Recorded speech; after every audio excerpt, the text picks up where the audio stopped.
Every now and then, I need to take a break from the more serious games in my library, games which are demanding of my skills, time, and attention. In these moments, I crave getting into a low-key game, something which allows me to just sit back, chill, and enjoy the experience within a reasonable amount of time.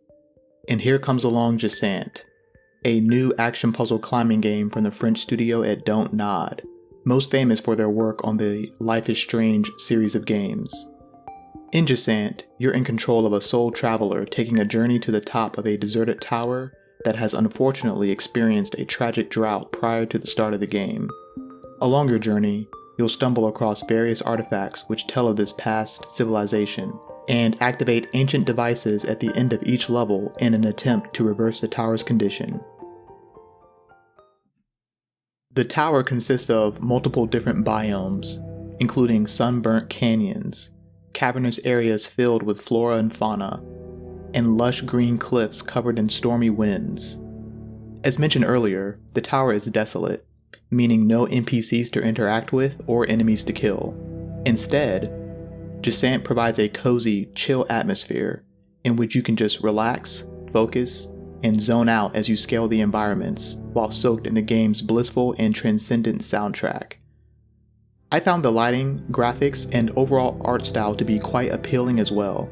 There were several moments during my playthrough where I noticed how certain segments of each level were intentionally designed to showcase the game's visuals, with unique camera angles, for example, that reveal the magnitude of the environment you're navigating.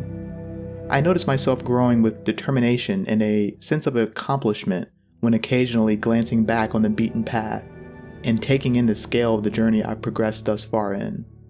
As there are no NPCs to interact with, Jusant relies on environmental storytelling to convey its lore. Along your path, you'll discover several letters left behind by past residents, which give you insights into their daily lives, challenges faced, and relationships with each other. Additionally, you'll find seashells which, when picked up, will trigger a short scene that gives you a peek into the memory of the past and the happenings of that area. Lastly, the locations of altars and large fresco paintings will be revealed, which provide further backdrop into the lore concerning this past civilization. Although I did enjoy the art style of the game, I did get a sense that its full potential was not put on display. For example, while the game does feature a number of impressive scenic vistas, there were not as many spectacular views throughout each level as I had realized in hindsight. Also, many of the textures and graphical assets are repeated throughout the game without a great deal of variety. This isn't to say that its environments aren't distinguishable from each other, but rather that they begin to feel samey as they're not quite distinct enough. In a way, Jusant kind of reminds me of the 2017 adventure puzzle game Rime from Tequila Works.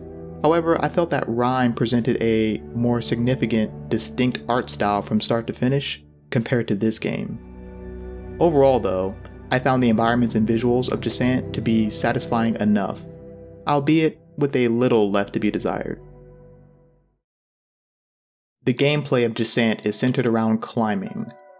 Only certain surfaces and objects are capable of being gripped, and once done, you simply continue to move along those surfaces while keeping an eye out for visual markers indicating the next hold point.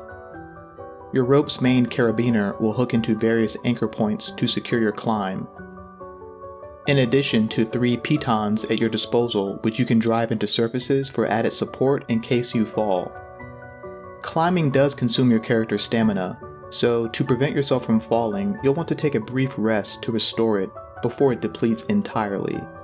Fortunately, the large majority of climbing segments in the game are rather stamina friendly, so unless you're really having a tough time, you shouldn't often find yourself in a rush to finish. Once secured to an anchor point, you also have the ability to rappel, further expanding your movement options.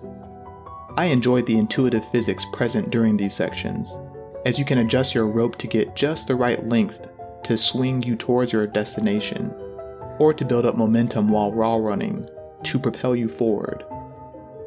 Throughout your journey, you'll be accompanied by a creature who possesses special abilities that will aid you in your ascent. For example, your companion can help guide you to the location of your next objective, as well as help you spot certain collectibles you may have overlooked. As you continue your ascent up this tall tower, you will be climbing up more than just rocks, and this is another area where your companion comes into play. It possesses an echo ability that triggers a reaction to nearby elements, allowing you to traverse normally impossible areas. Initially, this ability is used on these blue plants, which twist and wrap around the environment as they extend in length. As you progress further, each level continues to add more mechanics, including another type of plant that sprouts several roots which allow you to traverse cliff walls. Rock-like bug creatures which, once grabbed onto, will carry you themselves across surfaces. Sparks that can be called to lift you up to normally unreachable heights. And gale force winds which can be used to propel you farther if blowing in a favorable direction. If you're playing with a controller, the default scheme has you using the triggers to grab with your left and right hands individually, which does add a degree of immersion as you yourself feel like you're climbing alongside your character. Fortunately, the game does offer an accessibility option which lets you disable this, and instead you just climb using the thumbstick. While I did find the climbing to be just thoughtful and complex enough to where it doesn't become frustrating, I also found it to become a bit repetitive and tedious as I drew closer to the game's end. Granted, the new climbing mechanics sprinkled throughout the levels helped to mitigate this, but fundamentally, the base climbing essentially remains the same. One idea I would have liked to see, for example, would be to incorporate moments of action and urgency, similar to the chase-like sequences present in the Ori games from Moon Studios, where, say, a portion of the tower collapses and you have to quickly anchor, climb, rappel, and swing to moving targets to escape. Overall, I was fine with the gameplay offered. However, I do think that the addition of such elements as I've mentioned would thrust Jusant to new heights. In summary, I enjoyed my time with Jusant. Considering the games I've played this year, this one caught me by surprise and served as a welcome detour from the other more demanding experiences. It only took me a little over 7 hours as well to 100% it, so if you're looking for a short, unique, chill game set to an atmospheric score, I would recommend you give Jusant a shot. Thank you all for watching, and I hope you enjoyed the video. If you enjoyed this video, please like and subscribe to the channel to be notified of when new videos release. And let me know in the comments section what your thoughts were on Jusant. Till next time.